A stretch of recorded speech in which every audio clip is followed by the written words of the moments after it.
இன்றைய செய்திகளை உரக்கச் சொல்வோம். வணக்கம்.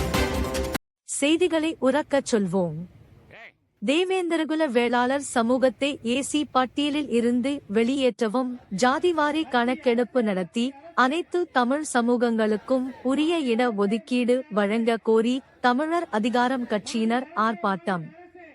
இராமநாதபுரம் பேருந்து பணிமனை முன்பாக பூர்வீக தமிழ்குடியான தேவேந்திரகுல வேளாளர் சமூகத்தை எஸ்சி பட்டியலில் இருந்து வெளியேற்ற கோரியும், சாதிவாரி கணக்கெடுப்பு நடத்தி அனைத்து தமிழ் சமூகங்களுக்கும் உரிய இடப்பங்கீடு வழங்க வலியுறுத்தியும் தமிழர் அதிகாரம் கட்சியின் தலைவர் அழகர்சாமி பாண்டியன் தலைமையில் ஆர்ப்பாட்டம் நடைபெற்றது. இந்த ஆர்ப்பாட்டத்தில் நிறுவன தலைவர் அழகர்சாமி பாண்டியன் கண்டன உரை ஆற்றினார். கோரிக்கையை வலியுறுத்தி தமிழ்நாடு மண்ணுரிமை கட்சி தலைவர் சாகின் பாத்திமா, அகில இந்திய அகமுடையார் மகாசபை தலைவர் ரஜினிகாந்த், தாய்நாடு மக்கள் கட்சி தலைவர் பூமி ராஜன், சிங்கத்தமிழர் முன்னேற்றக் கழக மாநில அமைப்பு செயலாளர் தஞ்சை மாடசாமி, தமிழக வாழ்வுரிமை கட்சி மண்டல செயலாளர் ஜெரோன்குமார், பாமக மாவட்ட தலைவர் சந்தான போஸ், சிங்கத்தமிழர் முன்னேற்றக் கழக நிர்வாகி சேகர் ஆகியோர் உரையாற்றினர். மாவட்ட தலைவர் மூர்த்தி, துணைத் தலைவர் பூமிநாதன், மாநில ஒருங்கிணைப்பாளர் முருகேசன், மாநில அமைப்பு செயலர் சிவக்குமார், தேவேந்திர குல சங்க வட்டார நிர்வாகிகள், தமிழர் அதிகாரம் மாவட்ட ஒன்றிய நிர்வாகிகள் இந்த கண்டன ஆர்ப்பாட்டத்தில் திரளாக கலந்து கொண்டனர். வணக்கம். வெளியேறுவரை ஓய மாட்டோம். உடை தெரிவோம், உடை தெரிவோம், உடை தெரிவோம், உடை தெரிவோம். எஸ்சி விலங்கை, எஸ்சி விலங்கை உடை தெரிவோம், உடை தெரிவோம். மத்திய அரசே, மாநில அரசே,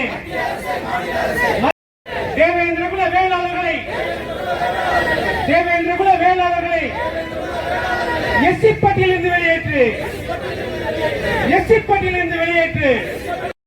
மொழிய மாட்டோம், ஓய மாட்டோம், மொழிய மாட்டோம். எஸ்சி வேளாண் மரபினரை, வேளாண் மரபினரை எஸ்சி அட்டவணையிலிருந்து விடுவித்திடு, விடுவித்திடு, வழங்கிடு, வழங்கிடு.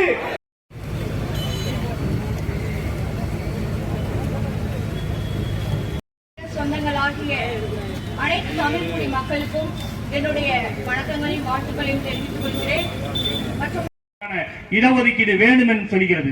ஆனால் நாங்கள் ஒரு காலத்திலே நாடாண்ட ஒரு சமூகம், பாண்டிய மன்னர்களுடைய பூர்வீக வாரிசுகளான இந்த சமூகம், நிலத்தை கட்டியாண்ட இந்த ஹைட்ரோ கார்பன் திட்டம், அதே போல மருத்துவ கழிவு ஆலை, ரசாயன ஆலைகள் அமைக்கும் திட்டத்திற்கான அனுமதியை தமிழ்நாடு அரசாங்கம் ரத்து செய்ய வேண்டும்.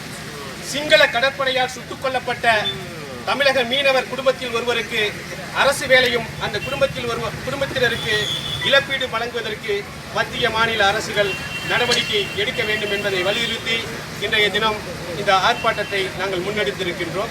இந்த ஆர்ப்பாட்டத்தின் வாயிலாக மத்திய மாநில அரசுகளை நாங்கள் மீண்டும் ஒரு முறை வலியுறுத்தி கேட்டுக்கொள்கின்றோம்.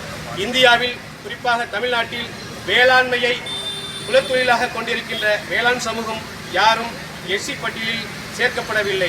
இந்த இப்படியான காலகட்டத்தில், இப்படியான சூழ்நிலையில் வேளாண்மையை காலங்காலமாக கிட்டத்தட்ட 5000 ஆண்டுகளாக வேளாண்மையை குலத்தொழிலாக செய்து கொண்டிருக்கின்ற தேவேந்திரகுல வேளாளர் சமூகத்தை வரலாற்று பிழையாக 1930களில் தேவேந்திர எஸ்சி பட்டியலில் இணைத்திருக்கின்றார்கள். இந்த எஸ்சி பட்டியலில் இணைத்திருப்பதை மத்திய மாநில அரசுகள் கவனத்தில் கொண்டு உடனடியாக இந்த சமூகத்தை விடுவிக்க வேண்டும். விடுவித்து இந்த சேனலை உங்களுக்கு பிடிச்சிருந்தா மறக்காம சப்ஸ்கிரைப் பண்ணுங்க, லைக் பண்ணுங்க, ஷேர் பண்ணுங்க, அண்ட் கமெண்ட் பண்ணுங்க. இடஒதுக்கீட்டோடு இணைக்க வேண்டும் என்று இந்த ஆர்ப்பாட்டத்தின் வாயிலாக மத்திய மாநில அரசுகளை கேட்டுக்கொள்கிறோம்.